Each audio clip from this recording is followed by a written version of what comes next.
V9 Hindi अध्याय 81 एक पुनर्जन्म लियू जी। अनुवादक एटलस स्टूडियो, संपादक एटलस स्टूडियोज। लिन युआन ने समय देखा और उसे पता ही नहीं चला कि 3 दिन पहले ही बीत चुके थे।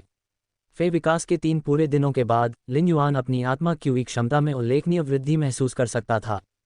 घर में भरे कांस्य यूसनियास पर नजर डालने के बाद वह खड़ा हुआ और प्रवेश द्वार की ओर जाने से पहले अपने शरीर को तान दिया। उसने दरवाज़ा खोला और देखा कि लियू जी वहां खड़ी थी। लियू जी पहले से अलग हो गए थे क्योंकि उनकी पूरी आभा में स्पष्ट बदलाव आया था। उनकी आंखें जोश और उत्साह से भरी हुई थीं। एक जीवित व्यक्ति के पास एक उद्देश्य होना चाहिए, और भले ही कोई उद्देश्य न हो लेकिन एक दिशा होनी चाहिए। पुनर्जन्म लेने वाले लियू जी के पास अब एक उद्देश्य और एक दिशा भी थी। आओ घर में चलो। पिछले 3 दिन ठीक ठाक रहे हैं। लियू जी ने सिर हिलाया। मैंने पिछले 3 दिनों में वह सब कुछ कर लिया है जो मुझे करना था। भविष्य में मैं केवल युवा मास्टर के निर्देशों का पालन करूंगा। लिन युआन ने खुद को संबोधित करते समय लियू जी के तरीके को सही नहीं किया। आत्मा की जागृति के बाद अनुचरों को मनुष्यों के बीच एक नए तरह का रिश्ता माना जाता था। लियू जी केवल एक अनुचर होने के शिष्टाचार का पालन कर रहे थे, इसलिए लिन युआन को हर बार लियू जी को सही करने की आवश्यकता नहीं थी। लिन युआन ने फिर लियू जी को घर के अंदर ले गया। चिमी और जीनियस तुरंत लिन युआन के कंधे पर चढ़ गए और लियू जी को उत्सुकता से देखने लगे। रेड थॉर्न, जो अभी भी बगल में खाना खा रहा था, ने भी एक अजनबी के प्रवेश करने का आभास कर लिया था। उस बिना कांटों वाली बेल को तुरंत लिन युआन पर रख दिया गया। यह एक अलार्म की तरह लगा, और जैसे ही लिन युआन ने निर्देश दिए, रेड थॉर्न ने तुरंत अपनी बेलों को लियू जी को घेरने के लिए बाहर निकाल दिया। जब लियू जी ने लिन युआन पर जीनियस और चिमी को देखा और लिन युआन के पीछे रेड थॉर्न को भी देखा, तो उसने ईर्ष्या होने से पहले विलाप किया। जीनियस एक छोटी सी बिल्ली थी जिसके 2 पूंछ और कोमल मुलायम बाल थे, जबकि उसके अंग समान लंबाई के थे। पब फ्यूचर द्वारा विज्ञापन। चिमी का आकार केवल आधी मुट्ठी था और वह एक छोटा पक्षी था जिसके नीले पंखों पर सुंदर बादलों के आकार के पैटर्न थे। इन 2 नन्हे बच्चों को कोई भी देखे, वे यह नहीं जान पाएंगे कि यह 100 प्रश्नों वाला जानवर है, एक पालतू जानवर है और गायिका पक्षी है जो केवल गा सकती है। रेड थॉर्न का भयावह रूप जानलेवा इरादे से भरा हुआ था, और लियू जीयू के लिए एक नज़र ही यह जानने के लिए पर्याप्त थी कि रेड थॉर्न एक अत्यंत घातक फी था। ये देखकर कि लिन युआन अपने 3 परियों के साथ कितना घनिष्ठ था, लियू जी को अनायास ही अपने स्रोत प्रकार के जीवन रूप कीट रानी की याद आ गई। हालांकि लियू जी को पता था कि लिन युआन उसकी कीट रानी को ठीक कर सकता है, लेकिन कीट रानी के पूरी तरह से ठीक होने से पहले लियू जी को अपनी कीट रानी की याद आ जाती है, जो कि मृत्यु के करीब होने के कारण कोकून में तब्दील हो गई थी, जिससे लियू जी के दिल में तेज दर्द हो रहा था। लियू जी ने जीनियस, चिमी और रेड थॉर्न को लियू जी की स्थिति के बारे में समझाते हुए लियू जी के लिए एक कप पानी डाला। रेड थॉर्न आखिरकार शांत हो गया और विकसित होने के लिए भोजन और ऊर्जा लेना जारी रखा। भविष्य में आप क्या करने की योजना बना रहे हैं? अगर मेरे पास आपके लिए कोई व्यवस्था नहीं है। लिन युआन ने चाय का कप लियू जी के बगल में मेज पर रख दिया और फिर खुद कुर्सी पर बैठकर अपनी चाय पीने लगा। लिन युआन के सवाल ने लियू जी को चिंतित कर दिया और वह सोचने लगी। एक अनुचर की जिम्मेदारी क्रिएशन मास्टर के साथ चलना था, क्योंकि अनुचर क्रिएशन मास्टर की ढाल और तलवार भी था। अधिकांश अनुचर क्रिएशन मास्टर के निर्देशानुसार कार्य करते थे। लिन युआन द्वारा उसके भविष्य की योजनाओं के बारे में पूछे जाने के बाद लियू जी को वास्तव में यह नहीं पता था कि क्या जवाब देना है, क्योंकि वह लिन युआन के निर्देशों को सुनने और लिन युआन की योजनाओं पर ध्यान देने की योजना बना रहा था। लिन युआन ने देखा कि लियू जी विचार कर रहे थे, इसलिए उन्होंने कहा, आप इस तथ्य को स्वीकार करने के लिए तैयार नहीं होंगे कि 2 साल पहले आपकी चोटों के कारण अनुक्रम #39 के रूप में आपकी स्थिति को रेडियंस 100 से हटा दिया गया था, है ना? लिन युआन के सवाल ने तुरंत उस समस्या की तह तक पहुंचा दिया जिससे लियू जी अब तक बचते आ रहे थे। रेडियंस 100 का सदस्य बनना हमेशा से ही वह गौरव था जिसकी लियू जी तलाश कर रहे थे। लियू जी को कोल्ड फ्रॉस्ट सिटी की रक्षा करने का कोई अफसोस नहीं था, और अगर उसे फिर से चुनने का मौका दिया जाता तो वह फिर भी ऐसा करने के लिए अपनी जान जोखिम में डाल देता। हालांकि लियू जी अभी भी इस तथ्य को स्वीकार करने के लिए तैयार नहीं था कि उसे रेडियंस 100 से हटा दिया गया था। इसलिए एक बार जब लियू जी को पता चला कि उनकी कीटरानी ठीक नहीं हो सकती, तो उन्होंने कभी भी रेडियंस 100 के रैंकिंग मैचों में भाग नहीं लिया। लियू जी के योगदान को देखते हुए अगर वे गए तो वे रेडियंस 100 में अपनी अनुक्रम रैंकिंग को बनाए रखने में भी सक्षम हो सकते हैं। सबसे खराब स्थिति में लियू जी रेडियंस 100 के मानद हॉल में भी प्रवेश करने में सक्षम होंगे। पब फ्यूचर द्वारा विज्ञापन। हालांकि अपने अभिमान और इस तथ्य के कारण कि वह दया नहीं चाहता था, लियू जी ने इस अवसर को छोड़ दिया। उसने रैंकिंग मैचों को छोड़कर रेडियंस 100 को छोड़ दिया और फिर से सीक्वेंस सदस्य बनने के लिए अपने स्वयं के प्रयास का इस्तेमाल किया। क्या मैं इसे स्वीकार करने को तैयार हूं? बिल्कुल नहीं। लिन युआन ने लियू जी के हाव भाव देखे और लियू जी के विचारों को पहले से ही जान लिया। लिन युआन मुस्कुराया और कहा, मुझे पता है कि तुम स्वीकार करने के लिए तैयार नहीं होगे। अगर ऐसा है तो तुम फिर से क्यों नहीं खड़े हो जाते? रेडियंस 100 के सीक्वेंस सदस्य के रूप में फिर से खड़े हो जाओ। लियू जी के शब्द लियू जी के सिर पर एक विस्फोट की तरह थे। लियू जी ने ऐसा सोचने की हिम्मत नहीं की। उसने पहले ही इस युवक का अनुचर बनने की शपथ लेने के लिए इच्छाशक्ति रून का उपयोग किया था। उस क्षण से लियू जी ने पहले ही अपने लिए विचारों को निकाल दिया था और एक अनुचर के मछुआरे से सब कुछ पर विचार किया था। लिन युआन के शब्दों ने लियू जी को एक अवर्णनीय अनुभूति दी। क्या मैं अब भी ऐसा करने में सक्षम हूँ? इसके तुरंत बाद लिन युआन के प्रति लियू जी की कृतज्ञता अंतहीन महासागर की तरह बह निकली। लियू जी, जिसने अपने दांत पीसकर यह सब सहन किया था कि उसकी कीटरानी ठीक नहीं हो सकती, जिसने इस दुनिया की क्रूरता दोनों का स्वाद चखा था, अब उसकी आंखें लाल हो गई थीं। गर्म आंसू लुढ़क कर कप में टपकने लगे, जिससे छींटे पड़ने लगे और पानी का कप नमकीन और कड़वा स्वाद देने लगा। लिन युआन ने लियू जी को देखा और तुरंत लियू जी के कंधे पर थपथपाया। अपनी कीटरानी को बुलाओ। मैं देखना चाहता हूं कि तुम्हारी कीटरानी को ठीक होने में कितना समय लगेगा।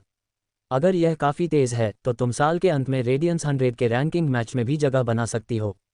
अगर तुम वहां जाती हो तो मुझे यकीन है कि भाग लेने के लिए योग्यता प्राप्त करने में तुम्हें कोई समस्या नहीं होगी। लियू जी ने बहते हुए अपने आंसुओं को नहीं पोंछा। इसके बजाय उसने अपना सिर ऊपर उठाया और लिन युआन को गहरी निगाह से देखा, मानो वह उस पल को याद करने की कोशिश कर रहा हो। काफ़ी समय बाद लियू जी ने एक मूर्खतापूर्ण मुस्कान दिखाई। उसके आंसू अभी भी आसपास थे और यह मुस्कान काफ़ी दुखी लग रही थी। हालांकि लिन युआन जानता था कि लियू जी की मुस्कुराहट इस बात का संकेत थी कि काले दिन खत्म हो गए थे और लियू जी ने आखिरकार एक नया जीवन प्राप्त कर लिया था। लिन युआन एल्डन रिंग के कथन को याद किए बिना नहीं रह सका। क्रिएशन मास्टर सिर्फ परियों को ही नहीं बचाता बल्कि इंसानों को भी बचाता है। लियू जी ने अपनी कीटरानी को बुलाया और उसे सावधानी से अपने हाथों में पकड़ लिया। लिन युआन ने अपनी हथेली कीटरानी के मांस के कोकून पर रखी और उसने अपनी आध्यात्मिक शक्ति को प्रसारित किया, जिससे आत्मा क्यूई तेजी से मांस के कोकून में प्रवाहित हो गई। गहरे बैंगनी रंग का मांस का कोकून वास्तव में दिल की तरह धड़कने लगा। प्रत्येक धमाका के साथ यह एक हल्की और हल्की बैंगनी चमक उत्सर्जित करता। उसी समय लिन युआन महसूस कर सकता था कि कीटरानी ने उसके द्वारा प्रवाहित की गई सभी आत्मा क्यूई को पूरी तरह से अवशोषित कर लिया था। 1 घंटे तक शुद्ध आत्मा क्यूई को अवशोषित करने के बाद लिन युआन महसूस कर सकता था कि कीटरानी लगातार हल्के से थपथपा सकती है और एक बार जब वह अपनी आत्मा क्यूई को प्रसारित करना बंद कर देता है तो वह नहीं रुकती। इसका मतलब यह था कि कीटरानी की जीवन शक्ति और जीवन कार्य फिर से सक्रिय हो गए थे। कीटरानी अभी भी मृत्यु के करीब की स्थिति में हो सकती है, लेकिन वह ऐसी स्थिति में नहीं होगी जहां वह निलंबित एनिमेशन में हो। लिन युआन ने गणना की। हो सकता है कि वह कीटरानी के ठीक होने के समय का सटीक हिसाब न लगा पाए। फिर भी प्रारंभिक गणना के बाद अगर कीटरानी स्पिरिट लॉक स्थानिक क्षेत्र के अंदर परमानंद की शुद्ध भूमि में ठीक हो जाती है तो उसे लगभग 80% ठीक होने में लगभग 2 महीने लगेंगे। कीटरानी के ठेकेदार के रूप में लियू जी स्वाभाविक रूप से कीटरानी के परिवर्तनों को महसूस करने में सक्षम थे। जब कीटरानी लगातार धड़कने में सक्षम थी तो लियू जी का दिल भी अचानक धड़कने लगा था। लियू जी यह महसूस करने में सक्षम थे कि उनकी कीटरानी अभी तक अपनी आध्यात्मिक चेतना को पुनः प्राप्त नहीं कर सकी थी, लेकिन उसका शरीर धीरे धीरे ठीक हो रहा था और लियू जी इसे स्पष्ट रूप से महसूस कर सकते थे। इस 1 घंटे के दौरान लियू जी ने सावधानी से कोकून को पकड़ रखा था और 1 इंच भी हिलने की हिम्मत नहीं की, क्योंकि वह लिन युआन को परेशान करने से डर रहा था। जब लिन युआन ने अपना हाथ कोकून से दूर किया तो लियू जी ने सावधानी से पूछा, ये मेरी कीटरानी की स्थिति कैसी है? एक ऐसे व्यक्ति को जिसे अभी अभी आशा दी गई थी, निराशा का एक और झटका नहीं मिल सका। इसलिए लिन युआन ने तुरंत जवाब दिया, यदि आप अपनी कीटरानी को मेरे पास छोड़ देते हैं तो ये लगभग 2 महीने में फिर से स्वस्थ हो जाएगी। आप इस साल के रेडियंस 100 रैंकिंग मैच के लिए भी इसे बनाने में सक्षम होंगे। लियू जी को पहले से ही पता था कि लिन युआन कीटरानी को ठीक कर सकता है, लेकिन उसे उम्मीद नहीं थी कि लिन युआन वास्तव में उसे इतनी जल्दी ठीक कर सकता है। ये वास्तव में एक सुखद आश्चर्य था। लियू जी ने लगातार धमाका करने वाली कीटरानी को लिन युआन को सौंप दिया। लिन युआन ने कीटरानी को पकड़ लिया और उसमें लगातार शुद्ध आत्मा क्यूई प्रवाहित करना शुरू कर दिया। युवा मास्टर, इस अवधि के दौरान आपके पास मेरे लिए क्या निर्देश हैं? जबकि लिन युआन ने उसे कीटरानी को ठीक करने में मदद की, लियू जी इधर उधर बेकार नहीं बैठना चाहता था। वह एक अनुचर के रूप में लिन युआन की मदद करना चाहता था। लिन युआन के पास लियू जी के लिए कुछ काम था। लियू जी, आप रॉयल कैपिटल के बारे में कितना जानते हैं? लिन युआन के सवाल पूछने के तुरंत बाद लियू जी ने जवाब दिया, मैंने रॉयल कैपिटल के विश्वविद्यालय में पढ़ाई की है और लगभग 7 से 8 साल तक वहाँ रहा हूँ। मैं रॉयल कैपिटल से काफ़ी परिचित हूँ और मुझे स्थानीय तानाशाह माना जा सकता है। हालांकि मैं 2 साल से रॉयल कैपिटल नहीं गया हूँ, इसलिए मुझे नहीं पता कि अब तक वहाँ कितना बदलाव आया है। लिन युआन ने सिर हिलाया और दूसरा सवाल पूछा, अगर मैं इस साल के बाद रॉयल कैपिटल में एक स्टोर खोलूँ तो आपको कैसा लगेगा? लिन युआन की भी अपनी योजनाएं थीं। चूसी ने रेडबर्ड इंटरमीडिएट स्पिरिट क्यूई अकादमी में पढ़ाई पूरी करने के बाद अगर वह अपनी पढ़ाई आगे बढ़ाना चाहती थी तो उसे रॉयल कैपिटल में अध्ययन करना चाहिए। रॉयल कैपिटल रेडियंस फेडरेशन का केंद्रीय केंद्र था और इसने 4 रेडबर्ड शहरों की भूमि को घेर लिया था। लिन युआन ने रॉयल कैपिटल में पहले ही एक स्टोर खोल लिया और चूसी के लिए रास्ता तैयार कर दिया। वर्ष के अंत से पहले लिन युआन खुद को कई बार मजबूत करने जा रहा था और अपनी आत्मा क्यूई व्यवसाय को सी रैंक तक अपग्रेड करना चाहता था। साथ ही वह अपने सभी फे को सिल्वर ग्रेड और उससे ऊपर विकसित करना चाहता था। ये सभी चीज़ें बहुत मुश्किल नहीं मानी गईं। सबसे मुश्किल काम था ब्रॉन्ज जैस्मिन लिली की क्वालिटी को लीजेंड क्वालिटी में अपग्रेड करना और उसे फैंटेसी ब्रीड में बदलना। लिन युआन ने नरसंहार से जो दूसरा विलपावर रून समझा था वह रेड थॉर्न के लिए बहुत उपयुक्त था। लिन युआन के पास अभी भी एलीट रेड थॉर्न की गुणवत्ता को महाकाव्य में अपग्रेड करने का एक तरीका था, लेकिन उसे नहीं लगता था कि वह कांस्य रेड थॉर्न की गुणवत्ता को लीजेंड में अपग्रेड कर सकता है। ऐसा इसलिए था क्योंकि रेड थॉर्न आत्मा क्यूई को अवशोषित नहीं कर सकता था और केवल मास से ऊर्जा जमा कर सकता था। लिन युआन एक सच्चा क्रिएशन मास्टर नहीं था। आखिरकार वह अपनी अनूठी विधि का उपयोग केवल फे को विकसित करने, उनकी गुणवत्ता को उन्नत करने और उनकी जड़ों को ठीक करने के लिए कर सकता था। ये देखकर कि लिन युआन किस तरह से कीट रानी को ठीक कर सकता है, लियूजी लिन युआन के क्रिएशन मास्टर कौशल और क्षमता पर विलाप करने से खुद को नहीं रोक पाए। अब जबकि लिन युआन का इरादा रॉयल कैपिटल में विकास करने का था, लियूजी निश्चित रूप से दोनों हाथ उठाकर स्वीकृति दे रही थी।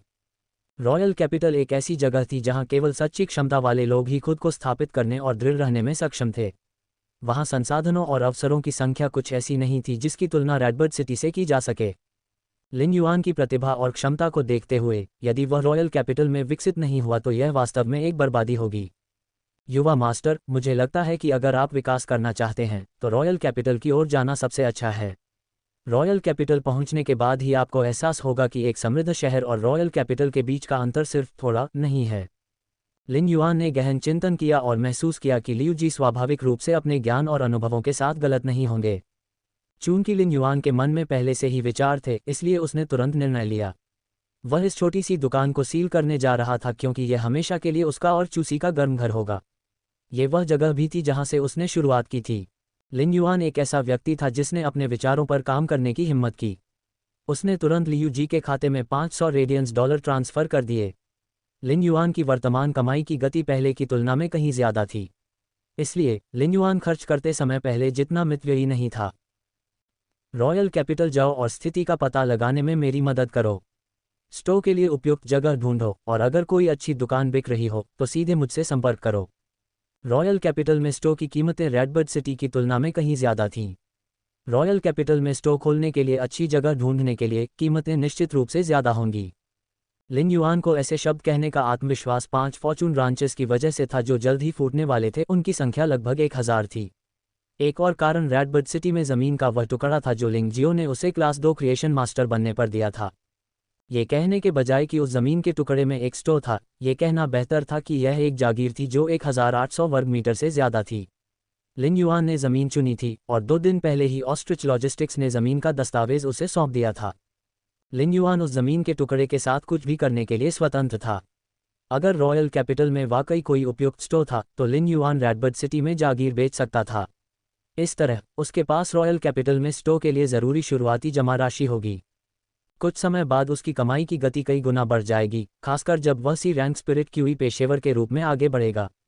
इन सभी स्थितियों के कारण लिन युआन अधिक आत्मविश्वास के साथ बोला, युवा मास्टर, क्या आपके पास स्टोर के लिए कोई अनुरोध है?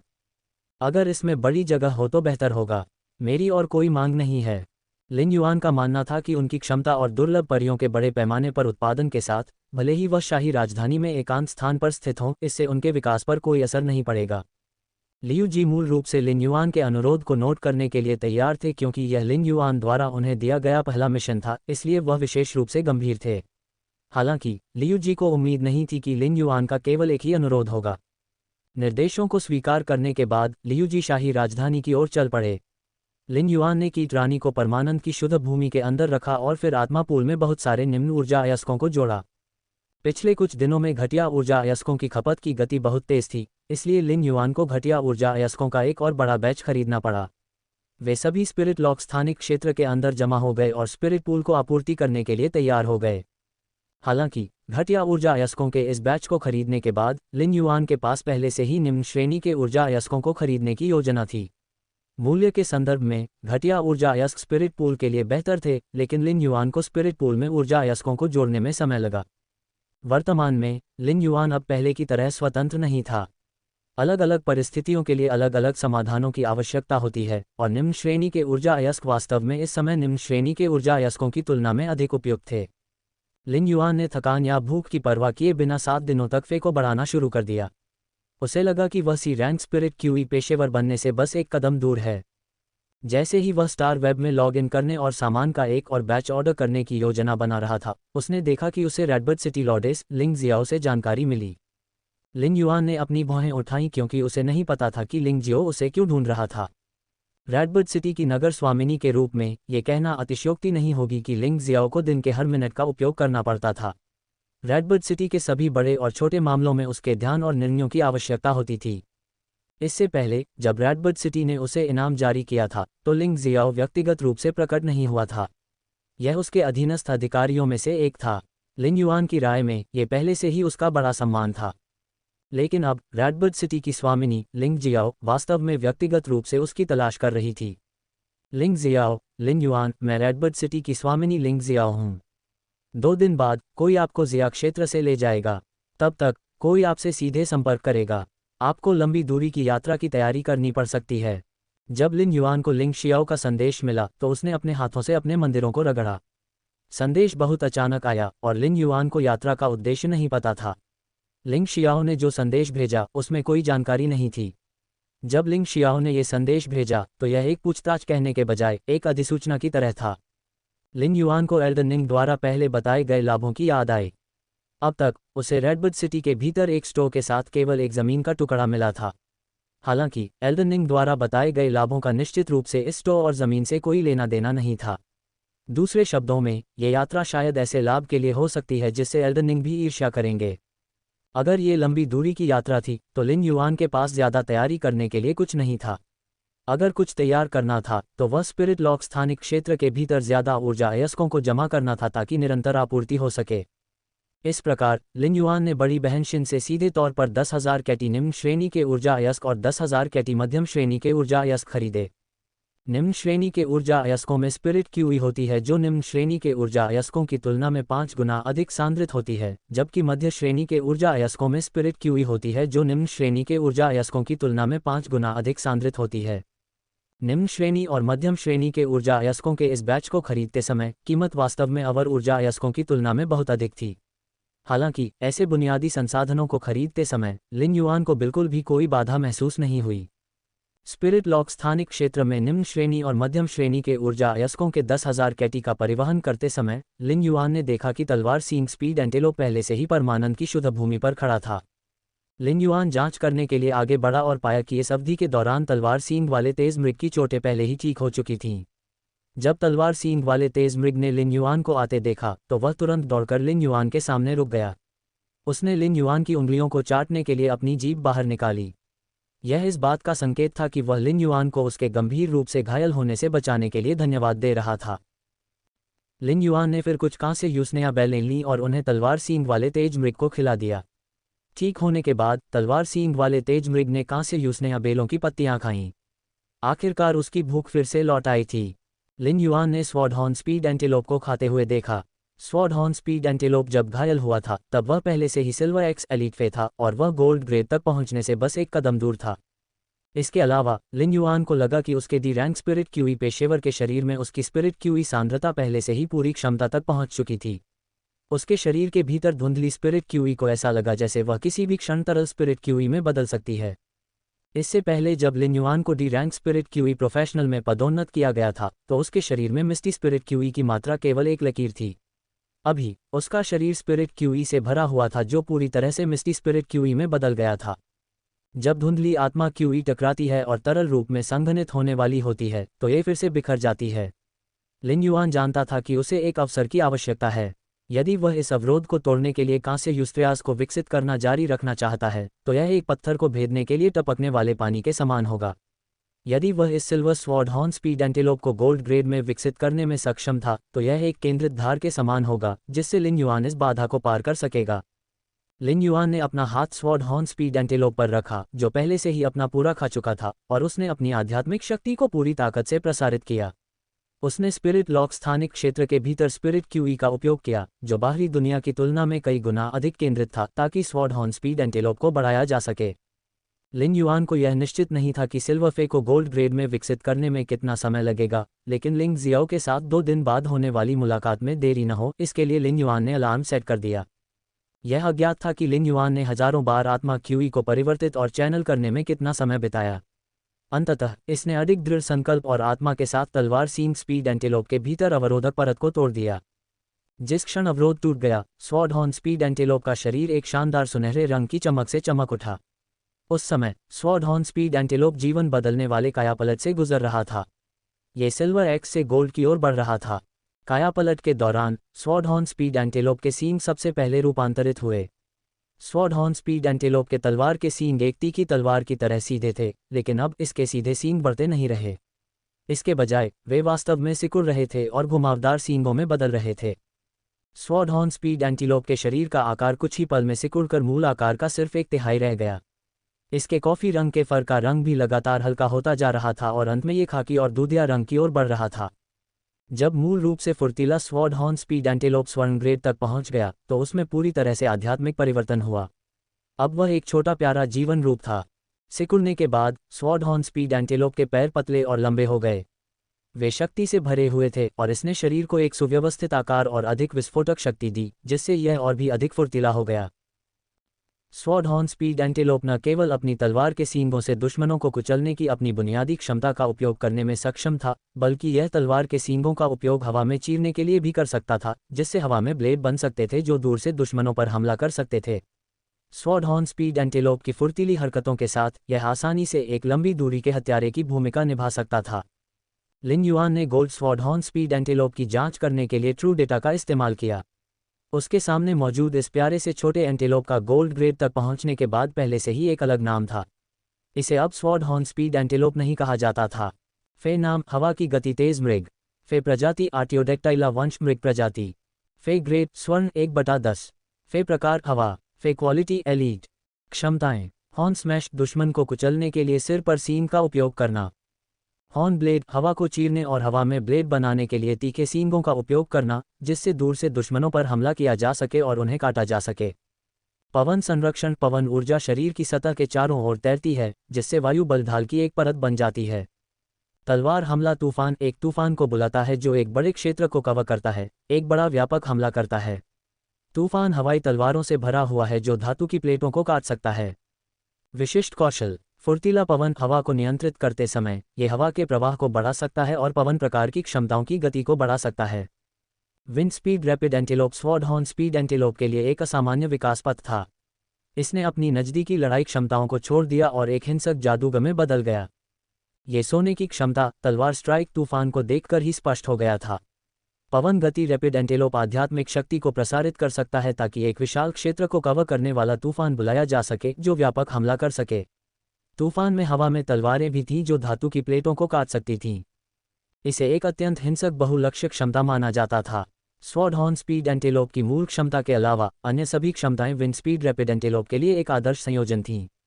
विंड स्पीड रैपिड एंटीलोप के आकर्षक स्वरूप के अलावा इसकी कीमत निश्चित रूप से कई गुना बढ़ सकती है। लिन युआन ने संतुष्टि के साथ विकसित पवन गति रैपिड मृग को थपथपाया और मन ही मन सोचा, इस साथी ने वास्तव में अच्छा काम किया है और इसकी अच्छी कीमत मिलेगी। पवन गति तीव्र मृग लिन युआन को चमकीली चमकती आंखों से देख रहा था और अपने मुलायम फर और प्यारे सींगों का इस्तेमाल करके लिन युआन के हाथ को रगड़ रहा था। ये लिन युआन को उसके जीवन को बदलने की अनुमति देने के लिए धन्यवाद दे रहा था। शायद कुछ ही समय बाद लिन युआन इस पवन गति तीव्र मृग को बेच देगा और इसे अपने स्वयं के आत्मा क्यूई पेशेवर को भागीदार के रूप में रखने की अनुमति देगा। यह आत्मा क्यूई पेशेवर को भी लाभान्वित करेगा। ये पवन गति तीव्र मृग के लिए सबसे अच्छा परिणाम था। उस समय लिन युआन ने पवन गति रैपिड एंटीलोप से आत्मा क्यूई की वापसी महसूस की, जिससे उसे तुरंत डी रैंक से सी रैंक आत्मा क्यूई पेशेवर तक की बाधा को तोड़ने की अनुमति मिली। एक बार जब आत्मा क्यूई उसके शरीर में प्रवेश कर गई तो धुंधली आत्मा क्यूई उसके शरीर के भीतर संघनित होने लगी। अंत में धुंधली आत्मा क्यूई ने चमकती हुई पानी की बूंद को संघनित किया। इसके बाद अधिक धुंधली आत्मा क्यूई पानी की बूंद की ओर इकट्ठी हुई और पानी की बूंद का आकार बढ़ा दिया। उस समय लिन युआन को पता था कि वह आधिकारिक तौर पर सी रैंक स्पिरिट क्यूई पेशेवर बन गया था। लिन युआन ने जो अलार्म पहले सेट किया था वह अभी तक नहीं बजा था, लेकिन उसके बजाय उसका फ़ोन बज उठा। जब लिन युआन ने फ़ोन उठाया तो उसने एक अपरिचित नंबर देखा। लिन युआन की संपर्क सूची में केवल कुछ ही फ़ोन नंबर थे, चूसी का नंबर और कुछ ऐसे नंबर जो उसने सामान आयात करने के लिए इस्तेमाल किए थे। इन नंबरों में यांग मिंगकाई, लियू जी, आहनेंग और कुछ अन्य शामिल थे। यहाँ तक कि जो जियाक्सन से भी केवल स्टार वेब पर ही संपर्क किया गया था। यदि उसका फ़ोन अब बज रहा था तो संभवतः ये वही व्यक्ति था जिसे लिंग जियो ने भेजा था। फ़ोन कॉल उठाने के बाद लिन युआन के बोलने से पहले ही एक सम्मानजनक आवाज़ सुनाई दी। लॉर्ड लिन युआन, मैं लॉर्डिस लिंग जियाओ के अधीनस्थ अधिकारियों में से एक हूँ।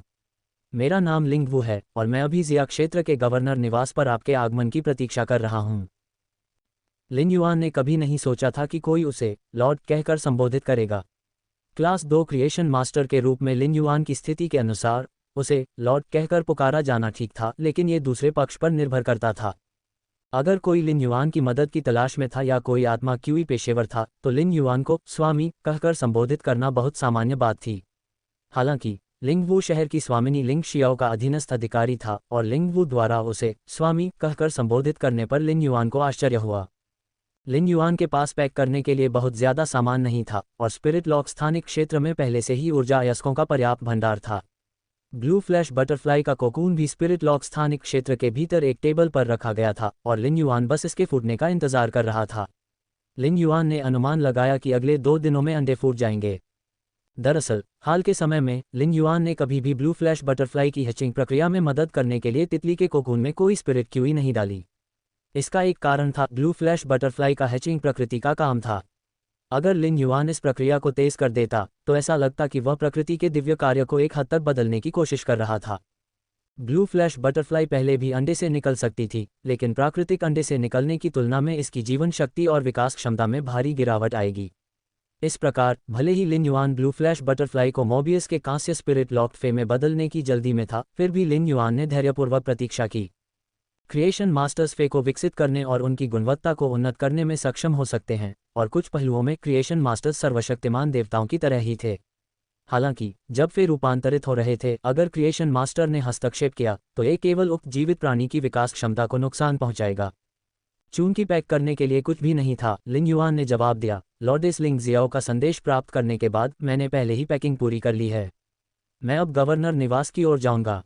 फ़ोन कॉल को लटकाने के बाद लिन युआन स्पिरिट लॉक स्थानिक क्षेत्र से बाहर निकल गया और उसने अपनी आध्यात्मिक ऊर्जा को जीनियस, चिमी और रेड थॉर्न को अपने स्पिरिट लॉक स्थानिक क्षेत्र में संग्रहित करने के लिए प्रसारित किया। सामान्य समय में लिन युआन जीनियस, चिमी और रेड थॉर्न को स्पिरिट लॉक स्थानिक क्षेत्र में संग्रहित नहीं करता था, क्योंकि वह उन्हें अपने साथ बाहरी दुनिया में रहने देना पसंद करता था। इस लंबी दूरी की यात्रा के लिए भले ही लिन युआन के पास जीनियस और चिमी को अपने साथ लाने के तरीके हों, लेकिन वे विशाल रेड थॉर्न के लिए काम नहीं करते थे। इसलिए लिन युआन ने उन सभी को स्पिरिट लॉक स्थानिक क्षेत्र में संग्रहित करने का फैसला किया। मूल रूप से लिन युआन सी रैंक स्पिरिट क्यूई प्रोफेशनल में प्रगति के बाद अपनी क्षमताओं में आए बदलावों की जांच करने की योजना बना रहा था। वह देखना चाहता था कि वह कितनी तेजी से यूस्ट्रियास को विकसित कर सकता है और क्या उसकी उपचार क्षमता सिनेबार स्वीट ओस्मांथस को अधिक प्रभावित कर सकती है। दुर्भाग्य से उसके पास समय नहीं था। साफ सुथरी पोशाक पहनने के बाद लिन युआन ने शीशे में एक चमकदार और सुंदर युवक को देखा। उसने मुस्कुराते हुए अपने सफ़ेद दांत दिखाए और सीधे क्षेत्रीय गवर्नर के निवास की ओर चल पड़ा। हालांकि लिन युआन कई सालों से जिया क्षेत्र में रह रहा था, फिर भी वह क्षेत्रीय गवर्नर निवास से बहुत अपरिचित था। इससे पहले लिन युआन हमेशा एक नियमित दिनचर्या में अपना जीवन जी रहा था और उसने कभी क्षेत्रीय गवर्नर निवास में कदम नहीं रखा था। लिन युआन को ऐसा महसूस हुआ जैसे वह क्षेत्रीय गवर्नर के निवास की ओर जा रहा था और उसे लगा जैसे वह कोई दूसरी जिंदगी जी रहा है। क्षेत्रीय गवर्नर निवास के आसपास के क्षेत्र में मोटे खुर वाले गधे वाली गाड़ी से उतरने के बाद लिन युआन अपने गंतव्य तक पहुंचने के लिए 3 मिनट से भी कम समय तक पैदल चला।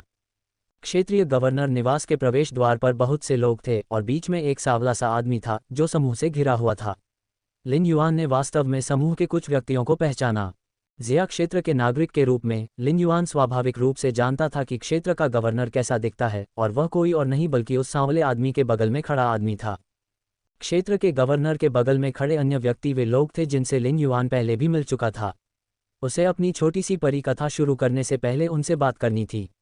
हालांकि उस समय बातचीत एक तरफा थी। लिन युआन उन्हें जानता था, लेकिन वे उस समय के लिन युआन जैसे महत्वहीन व्यक्ति को याद नहीं कर सकते थे। सांवले रंग के आदमी ने भी लिन युआन को देखा था और जल्दी से कुछ कदम आगे बढ़ा और फिर हाथ हिलाया और कहा, लॉर्ड लिन युआन बहुत जल्दी आ गए। मैं अभी अभी यहाँ पहुँचा हूँ और लॉर्ड लिन युआन पहले से ही यहाँ हैं। क्षेत्र के गवर्नर को सिर्फ इतना पता था कि लिंगवू, लॉर्ड एस लिंग शियाओ के अधीनस्थ अधिकारी थे। जब लिंगवू यहाँ आया था तो उसने सिर्फ इतना कहा था कि वह किसी का इंतजार कर रहा था। इस प्रकार उन्होंने सहज रूप से लिंगवू के पास खड़े होकर प्रतीक्षा करने का निर्णय लिया।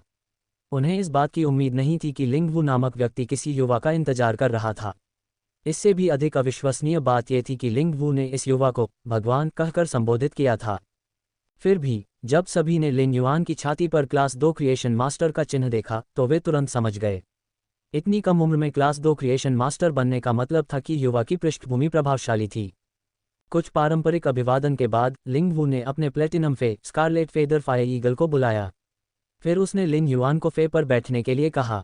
लिन युआन पहले भी प्लेटिनम फे पर बैठ चुका था, इसलिए वह प्लेटिनम फे पर पहली बार बैठने की तुलना में उतना उत्साहित और घबराया हुआ नहीं था।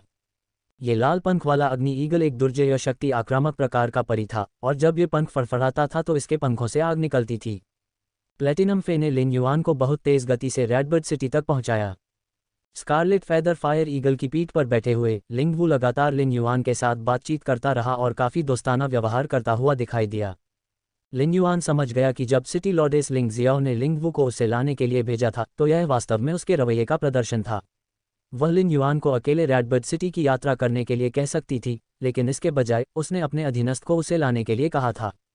अगर कोई लिंगवू की प्रतिक्रिया पर गौर करे तो उसे लगेगा कि वह लिन युआन के प्रति काफ़ी सम्मानपूर्ण था। इससे अप्रत्यक्ष रूप से पता चला कि लिंग जियो वास्तव में लिन युआन को बहुत महत्व देता था। लिन युआन ये समझ नहीं पा रहा था कि लिंग जियो जैसी नगर स्वामिनी उसे किस प्रकार का महत्व देकर उसका भला कर सकती है। रेडियंस फेडरेशन रॉयल कैपिटल में, ये पूरे रेडियंस फेडरेशन में सबसे समृद्ध जगह थी। जब कोई शहर पर नज़र डालता था तो सब कुछ बहुत सामंजस्यपूर्ण दिखता था। ये पहले से ही एक शानदार दोपहर थी, लेकिन अचानक आसमान उदास हो गया। स्याही से रंगे घने बादलों ने साफ आसमान पर अपने तीखे पंजे फैलाने शुरू कर दिए थे। ये बिल्कुल एक लालची और निर्दयी दानव की तरह था जो नीले आसमान पर कब्जा करना चाहता था। जब काले बादलों ने आकाश को ढक लिया तो ऐसा लगा जैसे आकाश का तापमान काफ़ी नीचे चला गया हो और रॉयल कैपिटल के ऊपर से कुछ दबाव पड़ रहा हो। अंधकार और प्रकाश के बीच एक सुंदर चाप ने आकाश को 2 बराबर भागों में विभाजित कर दिया। सब कुछ चिंगारी के फटने से हुआ, क्योंकि काले बादल में चमकीले इलेक्ट्रिक आर्क्स फूट पड़े और वे बिल्कुल चांदी के रेंगते हुए सांपों की तरह दिख रहे थे। काला दलदल वास्तव में उछल रहा था और बह रहा था। हवा के तेज झोंके तेजी से बह रहे थे और रॉयल कैपिटल के बाहर झील में लहरें उठ रही थीं। हवा पेड़ों के ऊपर से भी बह रही थी, जिससे पत्तियां गिरने लगीं और एक शानदार नज़ारा बन गया। रॉयल कैपिटल के लीनिंग मून माउंटेन में रेडिएंट मून पैलेस के बगीचे के अंदर चांद के रंग के लंबे वस्त्र पहने एक महिला ने अपना सिर उठाकर आकाश की ओर देखा, जिसमें उदासी और चमक, अंधकार और प्रकाश, दबाव और सहजता, भारीपन और हल्कापन दिखाई दे रहा था, जो सभी एक दूसरे के पूरक थे। इस अद्भुत मिश्रित दृश्य को देखते हुए उसने आह भरी और कहा, सुबह के सूरज का सामना करते ही अंधेरा दूर हो जाता है, जबकि दोपहर का सूरज बारिश की छाया का सामना करते ही अंधेरा हो जाएगा। एक हल्की सी हवा महिला के आंचल पर बह रही थी, जिससे उसकी सुंदरता और भी बढ़ गई थी। चरम सीमाओं का टकराव हमेशा प्रकृति का सबसे आकर्षक प्रदर्शन होगा, और यह आकर्षण एक ऐसा आघात पैदा कर सकता है जो मानसिक स्थिति को शुद्ध कर सकता है। महिला ने अपना सिर नीचे किया और पानी के घड़े को हिलाया, जिसमें कमल का फूल था।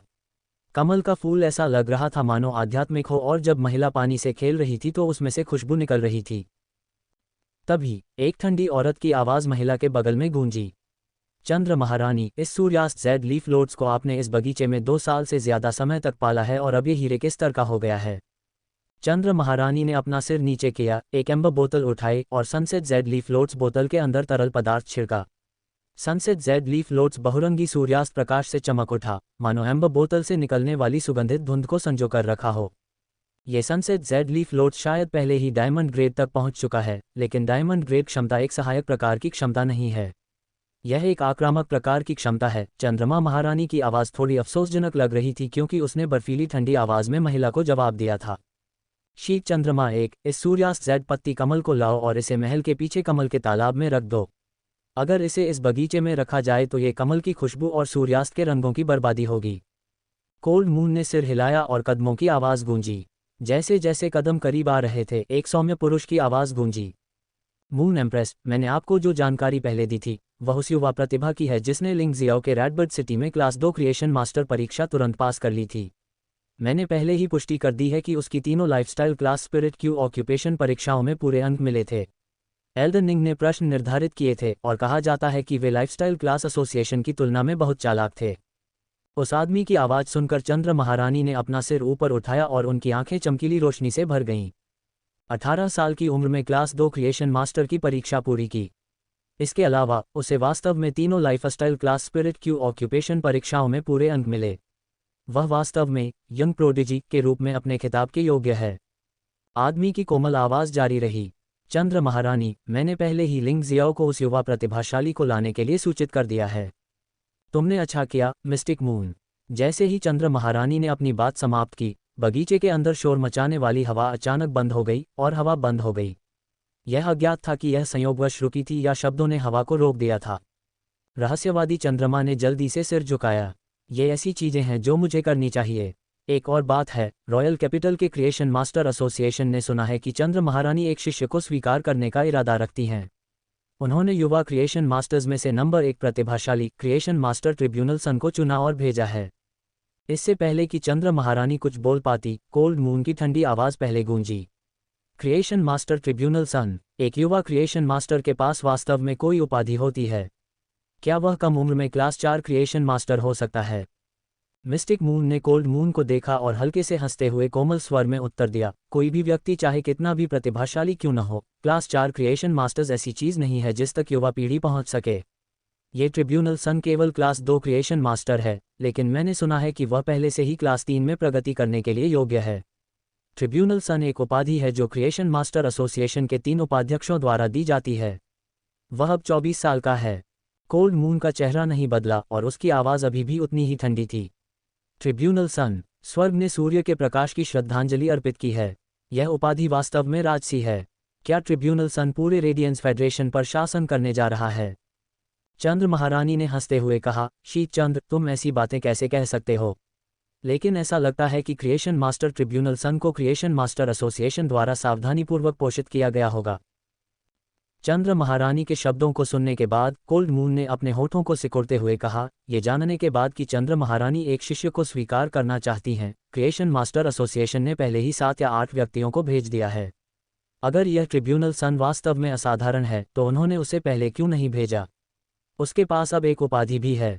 कौन जानता है कि यह उपाधि हाल ही में दी गई है? मिस्टिक मून ने सिर हिलाया। कोल्ड मून ने सही अनुमान लगाया। इस ट्रिब्यूनल सन का नाम चेंग रुई है और वह पहला व्यक्ति था जिसे क्रिएशन मास्टर एसोसिएशन ने भेजा था। उस समय उसे अस्वीकार कर दिया गया था क्योंकि मून एम्प्रेस व्यस्त थी। उन्होंने उसे एक उपाधि दी और उसे फिर से भेजा। मुझे आश्चर्य है कि मून एम्प्रेस की क्या राय है? चंद्र महारानी ने उसका हाथ हिलाया।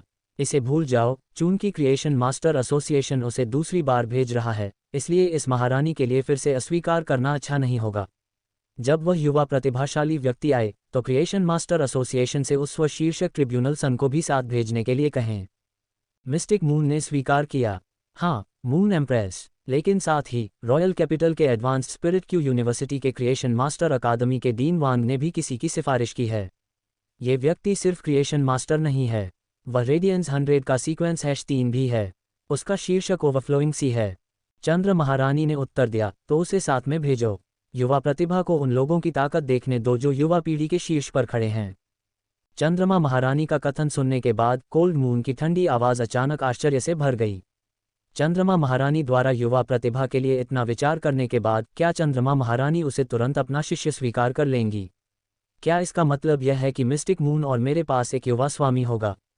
चंद्र महारानी मुस्कुराईं। मैं उसे देखने और व्यक्तिगत रूप से उसका परीक्षण करने के बाद ही जान पाऊंगी कि मैं उसे स्वीकार करती हूं या नहीं। चंद्र महारानी शायद ये कह रही थीं, लेकिन उन्हें लिंग युआन के बारे में वह जानकारी याद आ गई जो रहस्यवादी चंद्रमा ने पहले भेजी थी। शब्दों की पंक्तियों में कहा गया था कि वह एक युवा था जो अपनी छोटी बहन के साथ जीवित रहने की कोशिश कर रहा था। अपने माता पिता की सम्मानजनक मृत्यु के बाद उन्होंने अपनी छोटी बहन को लगन और दृढ़ संकल्प के साथ स्कूल भेजा था। उन्होंने अपनी छोटी बहन के लिए एक परी तैयार करने के लिए हर संभव प्रयास किया था। व्यापार करते समय वह हमेशा अपने सिद्धांतों पर अडिग रहता था और कभी घमंड या जल्दबाजी नहीं करता था। ये सभी चरित्र गुण थे जिनकी चंद्र महारानी प्रशंसा करती थीं। कभी कभी किसी व्यक्ति का चरित्र वास्तव में प्रतिभा से ज्यादा महत्वपूर्ण होता है। हालांकि उसे अभी भी लिन युआन को व्यक्तिगत रूप से देखने की जरूरत होगी, तभी यह मायने रखेगा। मून एम्प्रेस के 2 मून दूतों में से एक के रूप में mistake moon creation master association और रॉयल कैपिटल के एडवांस्ड स्पिरिट क्यूई यूनिवर्सिटी को मून एम्प्रेस का संदेश पहुंचाने जा रहा था। हालांकि जब वह चला गया तो उसका दिल पहले से ही जानता था कि उसके पास एक अतिरिक्त युवा स्वामी है। अन्यथा चंद्र महारानी के स्वभाव के कारण उन्होंने कोई पक्षपातपूर्ण भावना प्रकट नहीं की होती। कोल्ड मून, मेरे साथ प्रजनन कक्ष में चलो। एक संरक्षक के रूप में मेरा स्वागत उपहार उचित होना चाहिए। चंद्र महारानी अब ये सोच रही थी कि कैसे शेफ सुप्रीम और बांस सम्राट अपने शिष्यों को खजाने की तरह मानते थे। चंद्र महारानी को लगा कि यह कुछ भी नहीं है। तुलना करें कि कौन अपने शिष्य पर अधिक स्नेह करता है। इस महारानी की तुलना कौन कर सकता है। स्कारलेट फेदर फायर ईगल अत्यधिक गति से यात्रा करता हुआ तेजी से रेडबर्ड सिटी पहुंचा। Lin Yuan scarlet feather fire eagle की पीठ पर खड़ा था, लेकिन वह रेडबर्ड सिटी का पूरा दृश्य भी नहीं देख पाया। इससे पता चलता था कि रेडबर्ड सिटी कितनी विशाल थी। स्कारलेट फेदर फायर ईगल उस जगह पर नहीं उतरा जहां रेडबर्ड सिटी ने खास तौर पर फ्लाइंग फे के उतरने के लिए आरक्षित किया था। इसके बजाय ये सीधे शहर की मालकिन के निवास की ओर उड़ गया और बाहर चूना पत्थर की सीढ़ियों पर उतरा। लॉर्ड लिन युआन, कृपया मेरे साथ अंदर आएं। लॉर्डेस लिंग जियाओ कुछ समय से इंतजार कर रही होंगी। इस कथन ने लिन युआन को चौंका दिया। जब लिंग वू ने लिन युआन से संपर्क किया था तो वह बिना किसी देरी के लगभग तुरंत जिया क्षेत्र के क्षेत्रीय गवर्नर निवास की ओर चल पड़ा था। इसलिए भले ही लिंग जियो कुछ समय से इंतजार कर रहा था, लेकिन ऐसा इसलिए नहीं था क्योंकि लिन युआन देर से आया था। यह इस तथ्य के कारण था कि लिंग वू को लगा कि लिंग जियो लिन युआन से तुरंत मिलना चाहता था। चूंकि लिन युआन को कोई कारण नहीं सूझा, इसलिए उसने पहले अपने विचारों को एक तरफ रख दिया। आखिरकार एक बार जब वह लिंग शियाओ को देखेगा तो वह शायद उसे जवाब दे देगी। लिंग वू का पीछा करते हुए शहर की मालकिन के निवास के मुख्य हॉल में पहुंचे। वहां केवल लिंग जियो ही अकेला था। जब लिंग वू ने लिंग जियो को बताया कि वह लिन युआन को यहां लेकर आया है तो उसने अपने अन्य कार्यों से निपटने के लिए खुद को माफी दे दी। जब लिंग जियाओ लिन युआन को देख रहा था तो उसके भावहीन चेहरे पर खुशी का कोई निशान नहीं दिख रहा था, लेकिन लिन युआन उसके कार्यों से खुशी की भावनाओं को महसूस कर सकता था। ये बहुत थका देने वाली यात्रा रही होगी। मेरे साथ एक साधारण लंच लें और मैं आपको दोपहर में रॉयल कैपिटल ले जाऊंगा। शाही राजधानी, ये 2 शब्द सुनने के बाद लिन युआन को ऐसा लगा जैसे उसने अपने पिछले संदेह दूर कर लिए हों। ऐसा लगता है कि जिस लाभ से एल्डन निंग को भी ईर्ष्या हुई वह शाही राजधानी में है। रॉयल कैपिटल में क्रिएशन मास्टर से जुड़े लाभ और यहां तक कि क्लास 4 क्रिएशन मास्टर एल्डन निंग भी ईर्ष्यालु हैं। क्या ये बादलों से ऊपर रहने वाले 3 सम्मानित लोगों से संबंधित हो सकता है? नगर की महारानी, ये थका हुआ नहीं है। क्या मैं जान सकता हूं कि हम शाही राजधानी क्यों जा रहे हैं? लिंग जियाओ ने एक पल के लिए हिचकिचाते हुए कहा, चंद्र महारानी आपसे मिलना चाहती हैं। वहां कोई अन्य शब्द नहीं थे। मूल रूप से यदि लिन युआन ने नहीं पूछा तो लिंग जियाओ कुछ भी कहने की योजना नहीं बना रहा था और लिन युआन को चंद्र महारानी के पास ले जाएगा। जहां तक चंद्र महारानी की शिष्या स्वीकार करने की योजना का सवाल है, लिंग जियाओ को इसके बारे में पता हो सकता है, लेकिन वह इसे लिन युआन को नहीं बताएगी। लिंग जियाओ को पूरी उम्मीद थी कि चंद्र महारानी का शिष्य रेडबर्ड सिटी से आएगा और इसका उल्लेख करने से लिन युआन को पहले से ही अच्छा प्रदर्शन करने के लिए कुछ अग्रिम सूचना मिल सकती है। हालांकि लिंग जियाओ समझ गया कि कुछ बातें कही जा सकती हैं जबकि कुछ अन्य नहीं। जहां तक चंद्र महारानी की योजनाओं का सवाल है, लिंग जियो ने ज्यादा कुछ कहने की हिम्मत नहीं की। चुप रहना ही सबसे अच्छा विकल्प था। लिन युआन को यकीन नहीं हो रहा था कि उसने सही अनुमान लगाया था। ऐसा लग रहा था कि एल्डन निंग ने जिस महान लाभ का उल्लेख किया था वह चंद्र महारानी से संबंधित था। लिंग जियाओ ने लिन युआन को देखा और कहा, खाने के बाद स्नान करने जाओ और कपड़े बदल लो। मैं किसी से तुम्हारे लिए कपड़े तैयार करने को कहूंगा। जब तुम चंद्र महारानी से मिलोगी तो तुम्हें शिष्टाचार में कोई कमी नहीं रखनी चाहिए। लिन युआन को अचानक लगा कि उसे तिरस्कृत किया जा रहा है। उसने जीन्स को देखा जो धुलाई के बाद फीकी पड़ गई थी और शॉर्ट स्लीव शर्ट को फिर से लिंग जियो की आंखों में देखा। लिन युआन को अब यकीन हो गया था कि उसे तिरस्कृत किया जा रहा है। लिंग जियाओ ने तुरंत 2 लोगों को बुलाया। वे शहर की मालकिन के निवास के कर्मचारी थे और उसने उन्हें लिन युआन को स्नान कराने और उसके कपड़े बदलने के लिए कहा। कुछ तैयार होने के बाद जब लिंग जियाओ ने लिन युआन को फिर से देखा तो उसकी आंखें चमक उठीं। उसने स्पिरिट क्यूई कपड़े चुने थे जो निश्चित रूप से समाज के मानदंडों के अनुरूप थे। काले स्पिरिट क्यूई कपड़ों में कुछ गहरे पैटर्न थे, उचित ट्रिम्स और मैट बनावट के साथ। कुछ सरल धातु की सजावट उनके साथ थी। लिन युआन को बेहद सरल स्पिरिट क्यूई कपड़ों में देखकर यहाँ तक कि लिंग जियो ने भी अनजाने में कहा, उच्च स्थानों में एक सुंदरता जेड की तरह है, जबकि एक सुंदर युवक बेजोड़ है। ये युवक सिर्फ एक सनशाइन बॉय, सुंदर और उज्ज्वल नहीं था, बल्कि उसमें एक तरह का संयम भी था। यह एक ऐसा गुण और आभा थी जिसे लिन युआन ने गुप्त रूप से धारण किया हुआ था। जब छिपी हुई आभा बाहर आई तो इसने वास्तव में लिन युआन में एक मर्दाना एहसास जोड़ा। लिन युआन ने जो दोपहर का भोजन खाया वह सरल नहीं था। यह 8 कोर्स की एक पूरी मेज थी और वे केवल उसके और लिंग जियाओ के लिए थे। व्यंजनों में से उनमें से अधिकांश में गोल्ड फेसे सामग्री का उपयोग किया गया था। इस भोजन ने लिन युआन को यह समझने में मदद की कि अमीर और प्रभावशाली होने का क्या मतलब है। ये पूरा भोजन आधा गोल्ड फे खाने के समान था, जिसकी कीमत लगभग 10,000 रेडियंस डॉलर थी। हालांकि इन व्यंजनों को खाने के बाद लिन युआन को एक सूक्ष्म अनुभूति हुई कि उसकी आत्मा की क्यूई लगातार बढ़ रही थी। सोने की आध्यात्मिक सामग्री से पकाए गए भोजन का वास्तव में व्यक्ति की साधना में धीरे धीरे वृद्धि करने का प्रभाव था। लिन युआन का खाना लगभग तैयार हो गया था। ये देखकर लिंग जियो ने उसके पीछे खड़े बटलर से कहा, जाओ और स्पिरिट लस्टर राइनो के दूध का एक हिस्सा तैयार करो और इसे लिन युआन के लिए डबल स्किन मिल्क डेजर्ट में बनाओ। स्पिरिट लस्टर राइनो एक प्लेटिनम फे था और ऐसा कहा जाता था कि इसके दूध से हड्डियों को मजबूत बनाने में बहुत मदद मिलती थी।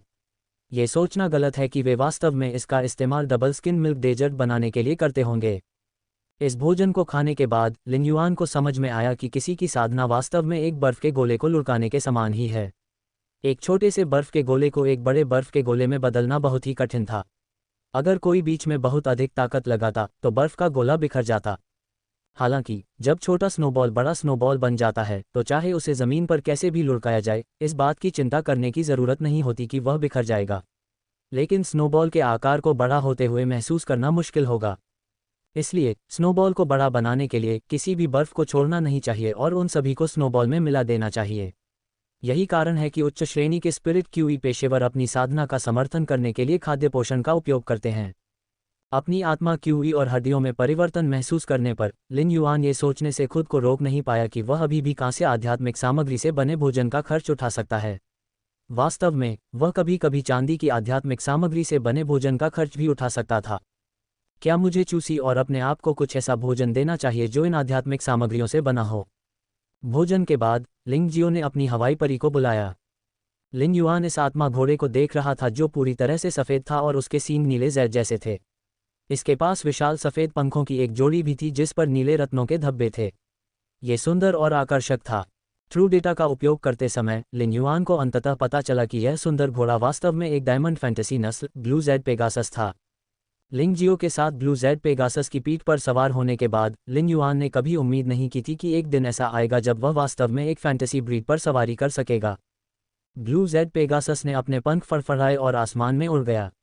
उसके सिर पर लगा नुकीला सींग एक काल्पनिक और जेड जैसी नीली चमक बिखेर रहा था। ऐसा लग रहा था मानो कोई नीला मैदान हो जहां सूरज जेड को गर्म कर रहा हो और शानदार रंग पैदा कर रहा हो। ब्लू जेड पेगासस अत्यधिक गति से उड़ रहा था और जब लिन युआन ने नीचे देखा तो उसने महसूस किया कि पहाड़ सभी धुंधली छवियां थीं जो भ्रम की तरह थीं। ब्लू जेड पेगासस पर यात्रा करते हुए रेडबर्ड सिटी से रॉयल कैपिटल तक पहुंचने में एक दिन से ज़्यादा समय लगेगा। इस दौरान आप घोड़े की पीठ पर आराम कर सकते हैं। लिन युआन ने भी सिर हिलाकर सहमति जताई थी। नगर स्वामिनी, यदि ब्लू जेड पेगासस को भी शाही राजधानी तक पहुंचने में एक दिन से अधिक समय लगेगा तो हम रेडबर्ड सिटी से बहुत दूर होंगे। लिन युआन ने भ्रामक पहाड़ों को देखा और फिर से अपनी जीभ क्लिक करने से नहीं रोक सका। पहले वह ब्लू जेड पेगासस की गति पर विलाप कर रहा था और अभी वह रेडबर्ड सिटी और रॉयल कैपिटल के बीच की दूरी पर विलाप कर रहा था, या यूं कहें कि वह इस दुनिया के आकार पर विलाप कर रहा था। जियो ने उन पहाड़ों को देखा जिनके पास से वे गुजर रहे थे, जैसे कि वे भ्रम में हों, और जब नीला जेड पेगासस अपने पंख फड़फड़ा रहा था तो रोशनी की चमक दिखाई दे रही थी। रेडबर्ड सिटी को रॉयल कैपिटल से बहुत दूर नहीं माना जाता है। 32 शहरों में से रेडबर्ड सिटी मध्य दक्षिणी हिस्से में स्थित है और इसे रॉयल कैपिटल से 14वां सबसे नज़दीकी प्रमुख शहर माना जाता है। सुदूर उत्तर में कोल्ड फ्रॉस्ट सिटी, सुदूर दक्षिण में स्कॉच फ्लेम्स सिटी और पश्चिमी ग्रेट पूल में ड्वेलिंग पूल सिटी ऐसे शहर हैं जिन्हें रॉयल कैपिटल से बहुत दूर माना जाता है। ब्लू जेड पेगासस की गति के साथ इसे यात्रा पूरी करने में लगभग आधे महीने का समय लगेगा। लिंग जियो ने सामान्य रूप से ज़्यादा बात नहीं की, लेकिन वह लिन युआन को पूरी तरह से स्पष्टीकरण देने के लिए तैयार थी।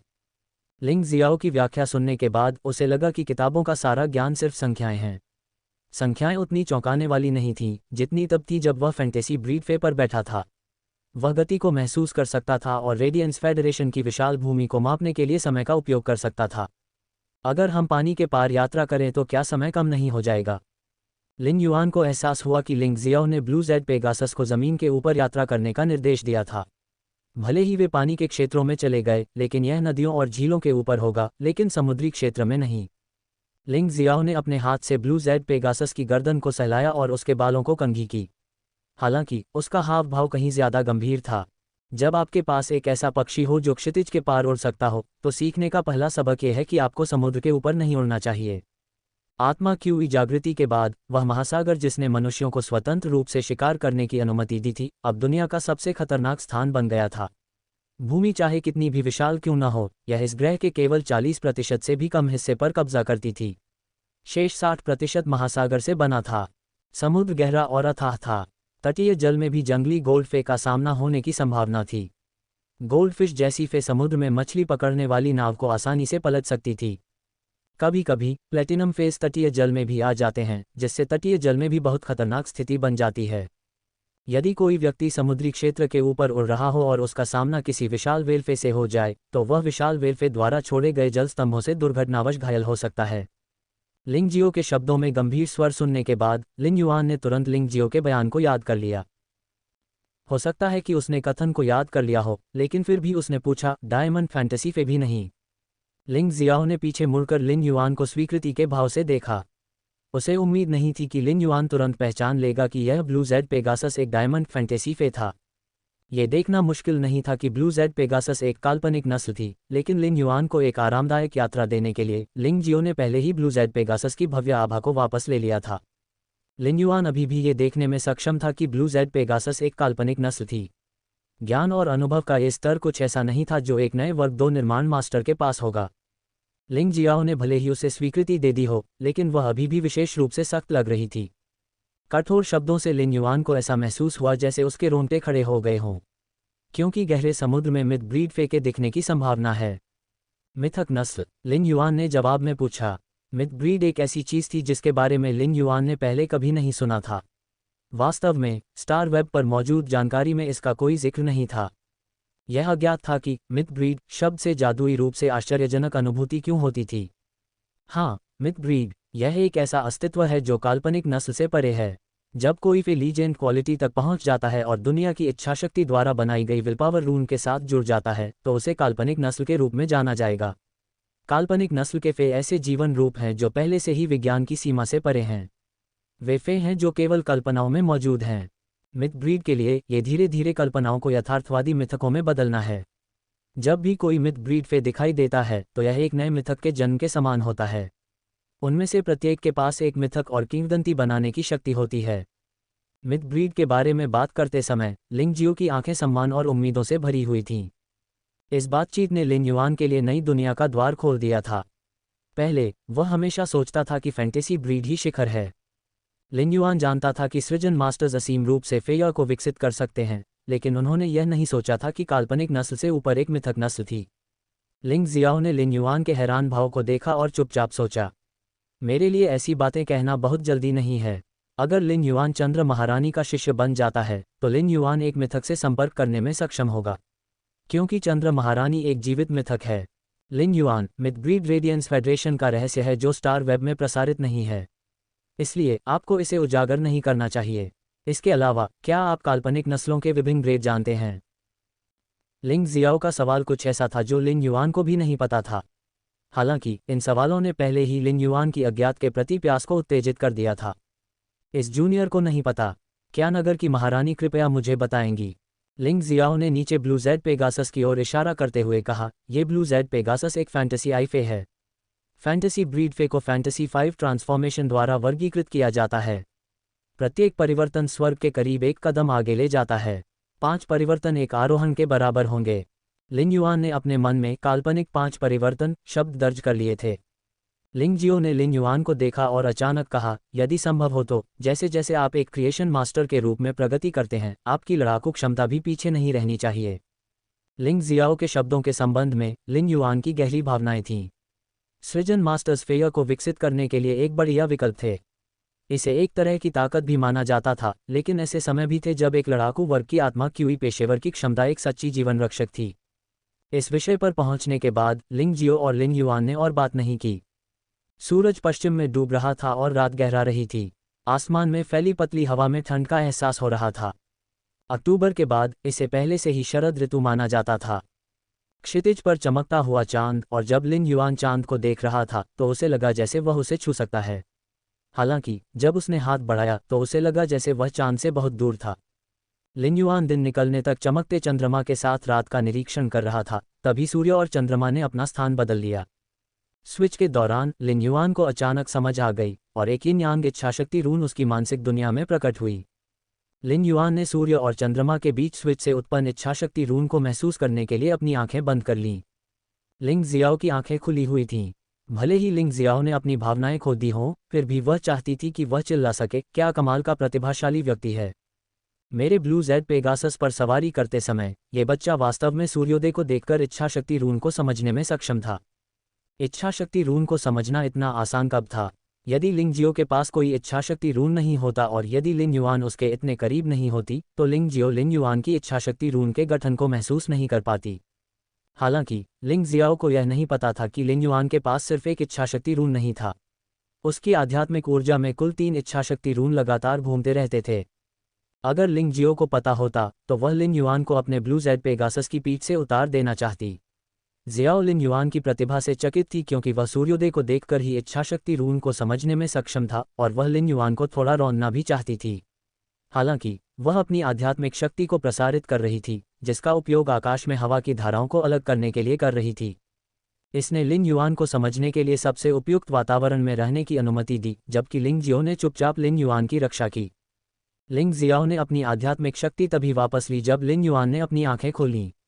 फिर उसने लिन युआन से गंभीर स्वर में कहा, इच्छाशक्ति रून को समझकर तुम एक काल्पनिक नस्ल प्राप्त करने के करीब एक कदम आगे बढ़ गए हो। लेकिन मेरे शब्दों को याद रखना, यदि तुम अपने फे को काल्पनिक 3 फे बनने देना चाहते हो तो तुम्हें उसे प्लेटिनम के ग्रेड में विकसित होने के बाद काल्पनिक नस्ल नहीं बनने देना चाहिए। लिंग जियो का बयान सुनने के बाद लिन युआन ने अवचेतन रूप से पूछा, तो फैंटेसी वी के बारे में क्या? मुझे ठीक से नहीं पता कि फैंटेसी वी को कैसे हासिल किया जाए, लेकिन आपके फे को गोल्ड ग्रेड के दौरान फैंटेसी ब्रीड बनना चाहिए। अन्यथा जब तक कि कोई बड़ा भाग्यशाली अवसर न हो, फे केवल फैंटेसी 3 तक ही पहुंच पाएगा। लिन युआन ने लिंग शियाओ की व्याख्या को याद कर लिया। ऐसी जानकारी एक लड़ाकू श्रेणी के स्पिरिट क्यूई पेशेवर के लिए वास्तव में अनमोल थी, जिसने अभी अभी इच्छाशक्ति रून को समझा था। तो क्या होगा अगर एक कांस्य परी की लीजेंड गुणवत्ता को फैंटेसी में अपग्रेड किया जाए? क्या फैंटेसी वी तक पहुंचने का कोई मौका होगा? लिंग जियाओ ने गहरी सांस ली और लिन युआन पर अपनी नज़रें टिका दीं। क्या आपको लगता है कि कांस्य फे को फैंटेसी ब्रीड में अपग्रेड करने में उतनी ही कठिनाई है जितनी कि गोल्ड फे को फैंटेसी ब्रीड में अपग्रेड करने में? कांस्य फे को लीजेंड क्वालिटी में अपग्रेड करना गोल्ड फे को लीजेंड क्वालिटी में अपग्रेड करने से 100 गुना ज़्यादा कठिन है। भले ही क्लास 4 क्रिएशन मास्टर ने अपना सर्वश्रेष्ठ प्रयास किया हो, लेकिन वे इसे हासिल नहीं कर पाएंगे। इसके अलावा क्या आपको लगता है कि विलपावर रून्स को समझना इतना आसान है? यंग जनरेशन के रेडियंस 100 में भी हर किसी के पास फैंटेसी ब्रीड नहीं है। उनके ज़्यादातर फे या तो लीजेंड क्वालिटी पर अटके हुए हैं या उनके पास कोई विलपावर रून नहीं है। ये सच था। रेडियंस 100 का सीक्वेंस सदस्य बनने के बाद कोई भी रेडियंस फेडरेशन के संसाधनों का आनंद ले सकता था और क्रिएशन मास्टर्स तक भी पहुंच सकता था। भले ही गोल्ड फे की गुणवत्ता लीजेंड स्तर तक नहीं पहुंच पाती, लेकिन प्लेटिनम ग्रेड पर लीजेंड स्तर तक पहुंचने में कोई समस्या नहीं होनी चाहिए। जहां तक इच्छाशक्ति के रून की बात है, लिन युआन को कोई कठिनाई महसूस नहीं हुई। उसके 3 इच्छाशक्ति रून बिना किसी बाधा के सहजता से और स्वाभाविक रूप से आए थे, ठीक वैसे ही जैसे उसने पानी पिया था। लिंग जियाओ के शब्दों ने लिन युआन को भी कुछ याद दिलाया। अवचेतन रूप से लिन युआन ने सोचा था कि एक फे को लीजेंड क्वालिटी में अपग्रेड करने में कठिनाई कांस्य और उससे ऊपर के स्तर से समान थी। चाहे वह कांस्य हो, रजत हो या स्वर्ण, जब तक आत्मा क्यूई एक निश्चित बिंदु तक पहुंचती है, सभी फेय की गुणवत्ता आध्यात्मिक अवयवों के सही संयोजन के साथ किंवदंती तक पहुंच सकती है। हालांकि लिन युआन को एहसास हुआ कि उसने गलत सोचा था। ऐसी परिस्थितियां केवल उसके लिए उपयुक्त थीं, अन्य क्रिएशन मास्टर्स के लिए नहीं। लिन युआन को इस बात की चिंता नहीं थी कि फेज लीजेंड क्वालिटी तक नहीं पहुंच पाएंगे, लेकिन उन्हें इस बात का कोई अंदाज़ा नहीं था कि अपने source type life form red thorn को कैसे अपग्रेड किया जाए। रेड थॉर्न की प्रगति को लिन युआन द्वारा अब तक सामना की गई सबसे बड़ी चुनौती माना जाता था। अब भी लिन युआन के पास अभी भी कोई समाधान नहीं था। उड़ान के एक पूरे दिन के बाद लिन युआन उगते सूरज के नीचे रॉयल कैपिटल की रूपरेखा देखने में सक्षम हो गया था। भव्य रॉयल कैपिटल वास्तव में शानदार था और इसने लिन युआन को ऐसा महसूस कराया जैसे वह एक वीर यात्रा पर था। रॉयल कैपिटल, मैं लिन युआन यहाँ हूँ। ओह, क्या ये लॉर्ड ओवरफ्लोइंग सी नहीं है? रेडियंस 100 का सीक्वेंस #3। रेडियंस 100 को वर्तमान में क्लेश मिशन में भाग लेना चाहिए। लॉर्ड ओवरफ्लोइंग सी यहाँ लीनिंग मून माउंटेन पर क्यों है? बोलने वाला एक युवा था जिसके होंठ पतले थे। बोलते समय युवक के चेहरे पर सच्ची मुस्कान थी और उसकी हरकतें भी भावुक थीं, लेकिन फिर भी वे दिखावे की भावना को छिपाने में असमर्थ थे। चेंग रुई ने अहंकार से अपने बगल में खड़े लॉन्ग ताओ को देखा। वह रेडियंस 100 का सीक्वेंस #3 था और उसे ओवरफ्लोइंग सी के नाम से भी जाना जाता था। इसने चेंग रुई पर कई गुना ज़्यादा दबाव डाला। लॉन्ग ताओ रेडियंस 100 के क्रम संख्या 3 में शामिल हो सकते हैं, जो एक दुर्जय लड़ाकू श्रेणी के स्पिरिट क्यूई पेशेवर थे, लेकिन वे एक अत्यंत प्रतिभाशाली क्रिएशन मास्टर भी थे। चेंग रुई की युद्ध क्षमता लॉन्ग ताओ से तुलनीय नहीं थी, लेकिन क्रिएशन मास्टर प्रतिभा के संदर्भ में चेंग रुई को यकीन था कि वह बेहतर था, भले ही उन दोनों का अभी मुकाबला होना बाकी था। आखिरकार वह युवा पीढ़ी के बीच सर्वश्रेष्ठ क्रिएशन मास्टर के रूप में जाने जाते थे और उन्हें पहले से ही क्लास 2 क्रिएशन मास्टर के रूप में ट्रिब्यूनल सन की उपाधि प्राप्त थी। लॉन्ग ताओ ने चेंग रुई की तरफ देखा तक नहीं, इसके बजाय उसने चेंग रुई के पीछे खड़े बुजुर्ग की तरफ देखा और कहा, अगर तुम सच में मुझे लॉर्ड ओवरफ्लोइंग सी नहीं कह रहे हो तो मत कहो। मुझे इस तरह का दिखावटी व्यवहार कभी पसंद नहीं आया। क्लास 2 क्रिएशन मास्टर की उपाधि पाना, हमारी उम्र एक जैसी है, लेकिन क्रिएशन मास्टर एसोसिएशन ने मुझे लॉन्ग ताओ कोई उपाधि क्यों नहीं दी? लॉन्ग ताओ के शब्द सिर्फ चेंग रुई पर ही निशाना नहीं साध रहे थे, बल्कि रॉयल कैपिटल के क्रिएशन मास्टर एसोसिएशन पर भी निशाना साध रहे थे, जो चेंग रुई का समर्थन करता था। जहां तक रॉयल कैपिटल के क्रिएशन मास्टर एसोसिएशन की कार्रवाई का सवाल है, इसने न केवल लॉन्ग ताओ को असंतुष्ट किया, बल्कि इसने royal capital advanced spirit Q university के क्रिएशन मास्टर अकादमी को भी असंतुष्ट कर दिया। भले ही किसी की क्षमता बहुत अधिक हो, लेकिन जब वह व्यक्ति उस स्थिति में पहुंचता है तो उसे स्वाभाविक रूप से सम्मान के साथ एक उपाधि प्राप्त होती है। लेकिन कक्षा 2 में उपाधि प्राप्त करना और खुले तौर पर यह घोषित करना कि चेंग रुई युवा पीढ़ी के बीच नंबर 1 क्रिएशन मास्टर था, ये निश्चित रूप से सभी अत्यंत प्रतिभाशाली युवाओं में असंतोष का कारण होगा। चेंग रुई का चेहरा सफ़ेद और हरा हो रहा था, जबकि चेंग रुई के पीछे खड़े बुजुर्ग ने तुरंत जवाब दिया, लिटिल लॉन्ग, तुम अपनी बातों से बहुत ज़्यादा बढ़ गए हो। चेंग रुई वास्तव में इस उपाधि को प्राप्त करने के लिए पर्याप्त योग्य है। चेंग रुई के पीछे ये बुजुर्ग रॉयल कैपिटल के क्रिएशन मास्टर एसोसिएशन के उपाध्यक्ष थे और वे बहुत लंबे समय से प्रसिद्ध थे। लॉन्ग ताओ के शब्द भले ही आलोचनापूर्ण और दबंग हों, लेकिन रेडियंस 100 के अनुक्रम #3 के रूप में उनकी स्थिति के कारण बुजुर्ग ने उन्हें डांटने की हिम्मत नहीं की। इसके अलावा लॉन्ग ताओ के बगल में royal capital advanced spirit Q university के क्रिएशन मास्टर अकादमी के डीन खड़े थे। Royal capital advanced spirit Q university की क्रिएशन मास्टर अकादमी हमेशा से रॉयल कैपिटल के क्रिएशन मास्टर एसोसिएशन के साथ प्रतिस्पर्धा करती रही है। अगर क्रिएशन मास्टर एसोसिएशन के बुजुर्ग कुछ और कहते तो पुराना प्रतिद्वंद्वी युद्ध के मैदान में शामिल हो जाता। लॉन्ग ताओ के चेहरे पर अब भी वही भाव थे और उसने चेंग रुई की तरफ नहीं देखा। कुछ दिन पहले मैंने आरोही ड्रैगन सिटी में क्रिएशन मास्टर एसोसिएशन में क्लास 3 क्रिएशन मास्टर परीक्षा सफलतापूर्वक उत्तीर्ण की।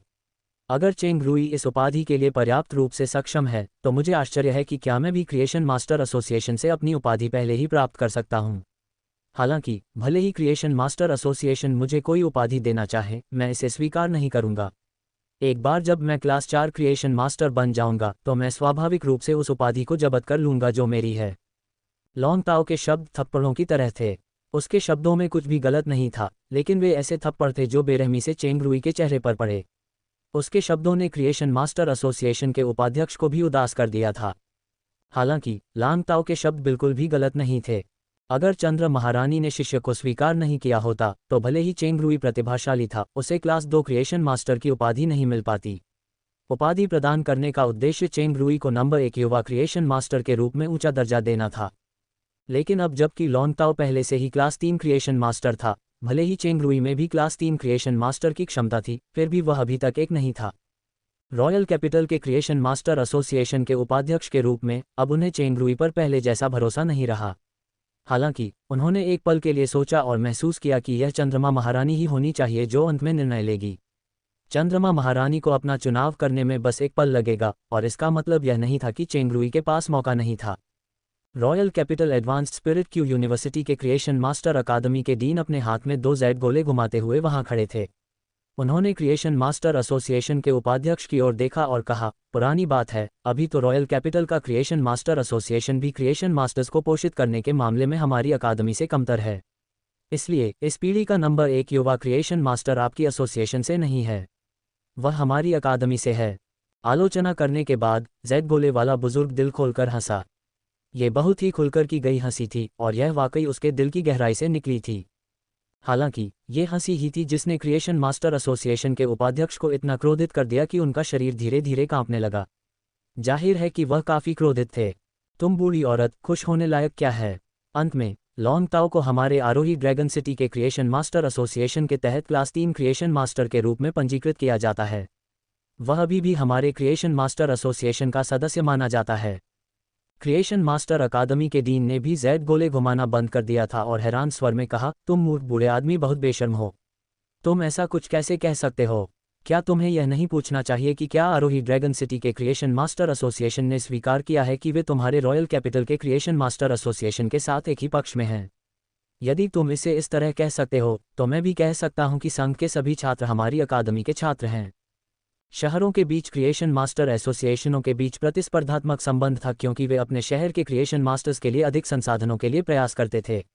जब कोई क्रिएशन मास्टर शहर के क्रिएशन मास्टर एसोसिएशन परीक्षा में भाग लेता था तो उसे शहर के क्रिएशन मास्टर के रूप में दर्ज किया जाता था।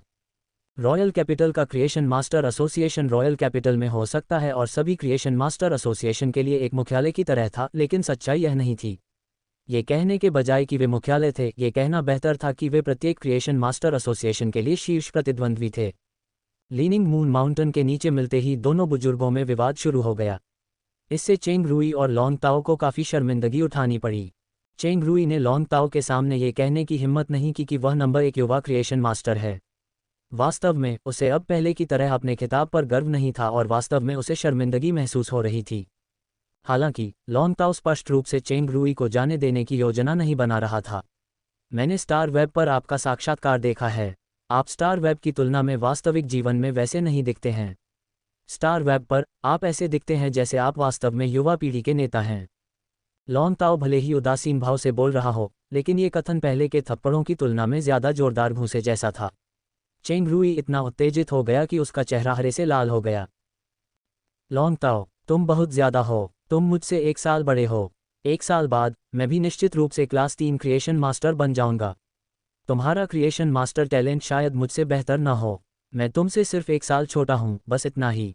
अपनी कमजोरी को देखने के बजाय उसने एक बहाना ढूंढ लिया। बस इसी रवैये से लॉन्ग ताओ को लगा कि चेंग रुई एक कमजोर व्यक्ति है। लॉन्ग ताओ का मानना था कि रेडियंस 100 सीक्वेंस में प्रवेश करने के बाद उसके सामने आने वाले सभी प्रतियोगी उससे वरिष्ठ थे। सबसे बड़ा व्यक्ति उससे 10 साल बड़ा होगा, क्योंकि सीक्वेंस का सदस्य रेडियंस 100 में 10 साल तक रह सकता है। लॉन्ग ताओ बाधाओं के रास्ते पर था और अनुक्रम #3 के रूप में अपनी स्थिति तक पहुंचने के लिए उसने 4 साल का इस्तेमाल किया, जबकि उसके क्रिएशन मास्टर की प्रगति में भी देरी नहीं हुई। ऐसा इसलिए था क्योंकि लॉन्ग ताओ ने कभी भी खुद को असफल होने का बहाना नहीं बनाया था। उसने असफलता का सामना किया, असफलता का विश्लेषण किया और असफलता को संजोया। उसने असफलता को संजोया क्योंकि असफलताओं की संख्या लगातार कम होती जा रही थी और 0 के करीब थी। चेंग रुई का रवैया कुछ ऐसा था जिससे लॉन्ग ताओ घृणा करता था। आप यह नहीं कह रहे हैं कि जो नदी 30 साल तक पूर्व की ओर बहती है वह अगले 30 साल तक पश्चिम की ओर बहेगी, इसलिए मुझे आपको सिर्फ इसलिए परेशान नहीं करना चाहिए क्योंकि आप युवा हैं, है ना? चेंग रुई ये शब्द कहना चाहता था, लेकिन लॉन्ग ताओ ने पहले ही उनका पर्दाफाश कर दिया। उस पल चेंग रुई को समझ में आ गया कि शब्दों के मामले में वह लॉन्ग ताओ का मुकाबला नहीं कर पाएगा। जितना ज्यादा वह बोलेगा, वह सिर्फ अपने लिए और मुसीबत मोल लेगा। चेंग रुई ने इससे पहले कभी लॉन्ग ताओ से मुलाकात नहीं की थी। मुकाबलों में लॉन्ग ताओ हमेशा हावी और आक्रामक शैली में रहता था, जबकि उसके साक्षात्कार शायद ही कभी बातचीत के रूप में होते थे। चेंग रुई को उम्मीद नहीं थी कि लॉन्ग ताओ इतना बुरा भला कहेगा, और उसके शब्द वाकई बहुत क्रोधित करने वाले होंगे। एक कोमल और स्पष्ट आवाज थी जो पूरे लीनिंग मून माउंटेन में गूंज रही थी। मैं चंद्र महारानी के आदेश पर एल्डर डू और एल्डर मेंग को प्राप्त करने के लिए यहाँ हूँ। कोमल आवाज़ सुनकर लॉन्ग ताओ ने अपनी आंखें सिकोड़ लीं। आवाज़ को ऐसा लगा जैसे वह उसके ठीक बगल में थी, लेकिन वहाँ कोई नहीं था। कुछ समय बाद भी लॉन्ग ताओ आवाज़ का स्रोत नहीं ढूंढ पाया। रॉयल कैपिटल के क्रिएशन मास्टर एसोसिएशन के उपाध्यक्ष एल्डर डू और royal capital advanced spirit Q university के क्रिएशन मास्टर अकादमी के डीन एल्डर मेंग ने अचानक हवा की ओर जोर से कहा, हमने दूत मिस्टिक मून को परेशान कर दिया है। एल्डर मेंग और एल्डर डू ने जवाब दिया तो चांदी के लंबे लबादे पहने एक आदमी अचानक झुके हुए चांदी के पहाड़ की ओर जाने वाले रास्ते में दिखाई दिया। वह आदमी बिना किसी जल्दबाजी के चल रहा था, लेकिन 2 कदम से भी कम समय में वह आसानी से दर्जनों मीटर की दूरी तय करके उनके आसपास पहुंच गया। एल्डर डू और एल्डर मेंग अभी भी बहुत शानदार दिख रहे हैं। हालांकि हम अभी पहाड़ पर नहीं चढ़ सकते क्योंकि हमें अभी भी एक महत्वपूर्ण व्यक्ति के आने का इंतजार करना होगा। मिस्टिक मून बोलने के बाद चुप हो गया। एल्डर डू और एल्डर मेंग ने एक दूसरे को देखा और एक दूसरे की आंखों में आश्चर्य देख सकते थे। मिस्टिक मून एक राजा श्रेणी विशेषज्ञ था और वह पहले से ही राजा श्रेणी के शिखर पर था। उसके अनुबंधित वे सभी मुख्य रूप से आध्यात्मिक प्रकार के थे और वह एक सहायक श्रेणी के स्पिरिट क्यूई पेशेवर हो सकता है, लेकिन उसी वर्ग के किसी भी विशेषज्ञ का कहना है कि उनके सामने सबसे अधिक परेशानी वाले दुश्मन आध्यात्मिक प्रकार के फे वाले स्पिरिट क्यूई पेशेवर थे। मिस्टिक मून की ताकत को एक तरफ रखते हुए केवल चंद्र महारानी के 2 चंद्रदूतों में से एक के रूप में अपनी स्थिति को ध्यान में रखते हुए वह जहां भी जाता था चंद्र महारानी की इच्छा का प्रतिनिधित्व करता था। मिस्टिक मून भले ही सौम्य दिखते हों, लेकिन उनके काम करने का तरीका असामान्य रूप से अत्याचारी था। वह बर्फ में छिपे एक धारदार धागे की तरह थे, उनकी कोई छाया या रूप नहीं था, लेकिन एक बार जब कोई उनसे संपर्क करता तो वे टुकड़ों में अलग हो जाते। मिस्टिक मून भले ही मामलों से निपटते समय कोल्ड मून की तरह भावनाहीन न हो, लेकिन वह असामान्य रूप से अभिमानी था। हमें यहाँ एक महत्वपूर्ण व्यक्ति की प्रतीक्षा करनी है। महत्वपूर्ण व्यक्ति शब्दों का अर्थ था कि यह व्यक्ति चंद्र महारानी से परिचित होना चाहिए और उसे पहले से ही उनका अपना माना जा सकता है। अन्यथा शब्द एक महत्वपूर्ण अतिथि होंगे, महत्वपूर्ण व्यक्ति नहीं। मिस्टिक मून द्वारा महत्वपूर्ण शब्द का उल्लेख करने से उस व्यक्ति की स्थिति की कल्पना करना आसान था। एल्डर डू और एल्डर मेंग ने चेंग रूई और लॉन्ग ताओ को एक तरफ खींच लिया। यहाँ तक कि लॉन्ग ताओ, जो रेडियंस 100 का अनुक्रम #3 था, ने भी अपनी आभा वापस ले ली थी और असामान्य रूप से आज्ञाकारी था। उस समय दूर से एक बर्फ सी सफ़ेद आकृति, जिसके सींग पर नीला जेड लगा हुआ था, उड़ती हुई आई। नीले जेड जैसी बनावट वाले पंखों वाला एक पेगासस लीनिंग मून माउंटेन की ओर उड़ रहा था। सौम्य और भावशून्य रहस्यमय चंद्रमा ने मुस्कुराहट बिखेरी। ब्लू जेड पेगासस अंततः उतरा। लिंगजियो ने लिंग युआन का नेतृत्व किया और पेगासस से छलांग लगा दी। एल्डर डू और एल्डर मेंग ने लिंगजियो पर एक नज़र डाली और तुरंत अपनी नज़रें लिंग युआन पर टिकाने से पहले अपनी नज़रें हटा लीं। लिंग युआन के बाल हवा के कारण अस्त व्यस्त थे, लेकिन जब वह सूर्य की रोशनी में खड़ा था तो उसने एक अवर्णनीय आभा बिखेरी जिसने एल्डर डू और एल्डर मेंग की आंखों को रोशन कर दिया। एल्डर मेंग और एल्डर डू निश्चित रूप से लिंग जियाओ को जानते थे। रेडबर्ड सिटी की सिटी लॉर्डेस होने के बावजूद मिस्टिक मून के लिए महत्वपूर्ण शब्द का उपयोग करना पर्याप्त नहीं था। इसलिए मिस्टिक मून द्वारा उल्लिखित महत्वपूर्ण व्यक्ति केवल लिंग जियाओ के बगल में खड़ा ये युवा ही हो सकता है।